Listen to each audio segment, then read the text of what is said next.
यह कहानी महाभारत के युग से है। हम जानते हैं कि महाभारत के युग में राजा पांडु के 5 पुत्र थे, युधिष्ठिर, भीम, अर्जुन, नकुल और सहदेव। इन पांडवों को पांडव कहा जाता था। भीम पांडवों में सबसे शक्तिशाली था। उसने अपनी शक्ति पर बहुत गर्व किया। उसे लगता था कि पूरी दुनिया में उससे ज्यादा कोई शक्तिशाली नहीं है। इस गर्व के कारण वह अपने आप को सबसे उत्कृष्ट मानता था। अपने अहंकार के कारण उसे हानि हो रही थी। भगवान कृष्ण ने इसे तोड़ने के लिए एक बहुत ही रोचक स्थिति बनाई। एक दिन जब भीम जंगल से गुजर रहे थे तो उनके पैर किसी वस्तु से टकरा गए। जब वह ध्यान से देखा तो पाया कि ये एक वानर की पूंछ थी। जब उसने पूंछ का पीछा किया तो वह एक वृद्ध वानर के पास पहुंचा जो एक पेड़ के नीचे बैठा था। वानर की पूंछ उसके मार्ग में पड़ी हुई थी। भीम ने वानर से कहा, ओ वानर, मेरे मार्ग से अपनी पूंछ हटा दो, मुझे आगे बढ़ना है।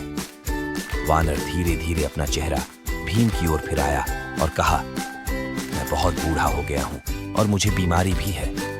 मेरे पास अपनी पूंछ उठाने की भी ताकत नहीं है। तुम्हें बहुत शक्तिशाली लगते हो। मैं तुमसे विनम्रता से विनती करता हूं, कृपया मेरी पूंछ को इधर वहां करके आगे बढ़ो। इसे सुनकर भीम को बहुत गुस्सा आया। फिर उसने कहा, ओ वानर, मैं तुम्हारी गंदी पूंछ को नहीं छूंगा।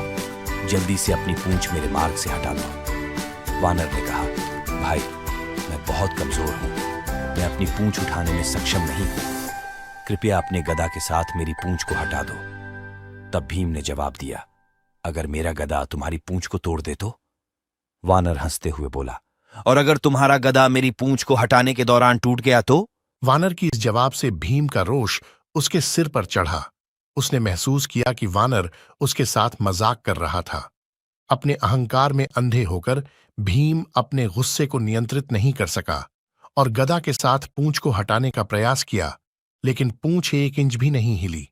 उसके बाद भीम ने गदा को वानर की पूंछ के नीचे रखा और गदा के साथ पूंछ को हटाने का प्रयास किया, फिर भी पूंछ एक बिंदु भी नहीं हिली। भीम ने अपनी सारी शक्ति के साथ पूंछ को हिलाने का प्रयास किया। वह थक गया, लेकिन पूंछ एक भी नहीं हिली। भीम का गदा वानर की पूंछ के नीचे फंस गया। पूंछ को हटाना ही नहीं, गदा निकालना भी मुश्किल हो गया। भीम ने अपनी गलती का एहसास किया। उसने समझा कि यह एक साधारण वानर नहीं था, क्योंकि वह अपनी पूंछ को भी उसकी पूरी शक्ति का उपयोग करने के बाद भी हिला नहीं सका। तत्काल भीम वानर के पैरों में गिर गया और जोड़े हुए हाथों से वानर से कहा, प्रभु, आप एक साधारण वानर नहीं हैं। आप कौन हैं? कृपया अपने आप को परिचय दें। वानर ने कहा, मैं श्री राम भक्त हनुमान हूं। जैसे ही उन्होंने यह कहा, हनुमान जी भीम के सामने एक विशाल रूप में प्रकट हुए। भीम ने हनुमान जी को नमस्कार किया और कहा, माफ करना महाबली, मैंने तुम्हें पहचान नहीं पाया। मैंने अपनी शारीरिक शक्ति पर बहुत गर्व किया था। आपने मेरा अहंकार तोड़ दिया। हनुमान जी ने भीम को माफ किया और उन्हें आशीर्वाद दिया।